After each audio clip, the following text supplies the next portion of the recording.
Hi, it's Miss Amber from Share Care. Today we're going to talk about thoughts. Thoughts are ideas, opinions, and beliefs about ourselves and the world around us. Everyone has thoughts. Your thoughts can be a lot like a garden. Sometimes our thoughts grow like beautiful flowers, and sometimes we can get stuck in the weeds.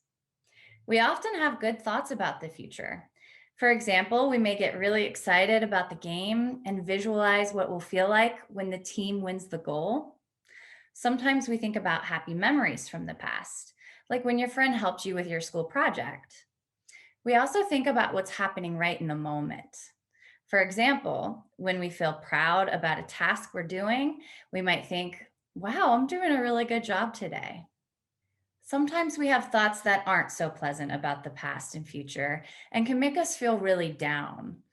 This is part of life, and everyone has thoughts like this. Have you ever noticed that some thoughts stick around a little too long? We like to call these sticky thoughts.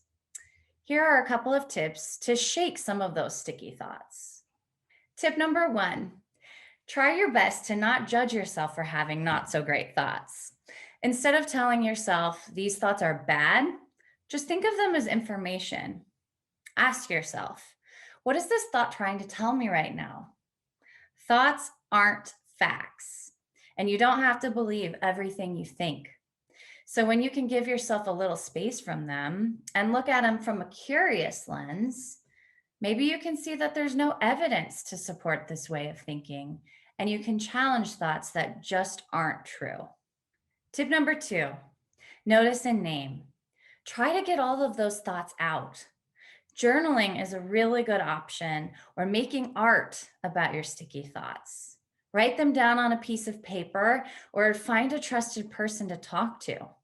Sometimes when the thoughts just tumble around in our heads, it feels way worse than when we talk it out with someone. Tip number three: change the channel and focus on thoughts that have more hopeful or positive judgments. For example, if I find myself feeling convinced that I'm never going to get caught up with my assignments, turn the channel and try to focus on something more helpful. For example, this is really hard. This might be hard, but I can do hard things. I've done hard things in the past, and I'm going to get through this. So let's think again about our garden. The thoughts that we water will grow strong and tall. Do the best that you can, and don't be too hard on yourself if you get stuck in the weeds. Every once in a while, that happens to everybody. See you next time.